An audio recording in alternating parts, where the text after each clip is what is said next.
Doctor, நீங்க தானே கொஞ்சம் கொஞ்சமா சரியாடுன்னு சொன்னீங்க. திடீர்னு என்னாச்சு? இப்ப என்னால எதுவும் சொல்ல முடியாது. ஆபரேஷன் பண்ணலன்னா அவர் உயிருக்கே ஆபத்து. ப்ளீஸ் இமிடியேட்டா ஸ்டார்ட் பண்ணுங்க. Okay fine. கொஞ்சம் டாக்குமெண்ட்ஸ்ல கையெழுத்து போட்டுட்டு 15 லட்சத்தை கவுண்டர்ல பே பண்ணிடுங்க. நான் போய் ஆபரேஷனுக்கு ரெடி பண்றேன். 15 lakhs? S S. 15 லட்சம் என்ற தொகையை கேட்டதும் சூர்யா பதற்றமடைய தொடங்கினான்.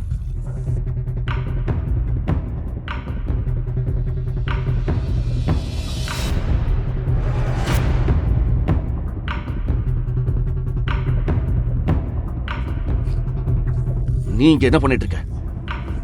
அது பிரீத்தியால இவ்வளவு பணத்தை ஈஸியா அரேஞ்ச் பண்ண முடியும். ஆனா நீங்க என்ன நினைக்கிறீங்க சின்ன முதலாளி? எதுவும் தானா நடக்கல. இந்த ஆக்சிடென்ட் உங்க அப்பா சொன்னதுனால தான் நடந்துச்சு. என்ன? உங்களுக்கு இவ்வளவு தைரியம் எப்படி வந்துச்சு? சக்கரவர்த்தி சார் நினைச்சா ஒரு வார்த்தையில மொத்த இந்தியன் மார்க்கெட்டையும் அதிர வைக்க முடியும். அவருக்கு அந்த அளவுக்கு தில் இருக்கு. இதெல்லாம் வெறும் சின்ன ஆக்சிடென்ட் தான். நீங்க ரொம்ப பெரிய தப்பு பண்ணிட்டீங்க. இதுக்கு நீங்க பதில் சொல்லியே ஆகணும். இதுக்கு வெறும் 15 லட்சம் தான் செலவு. நான் அதை கட்டவும் தயாரா இருக்கேன். ஆனா திரும்பவும் வந்து ஆர்எஸ்பி குரூப்ல ஜாயின் பண்ணுங்க. இந்த 15 லட்சம் இருக்குல்ல, அதை நீ கட்டு. அதுக்கப்புறம் என்ன பண்ணணும்னு நான் முடிவு பண்ணிக்கிறேன். உங்களை நான் எப்பவுமே நம்பவே மாட்டேன்.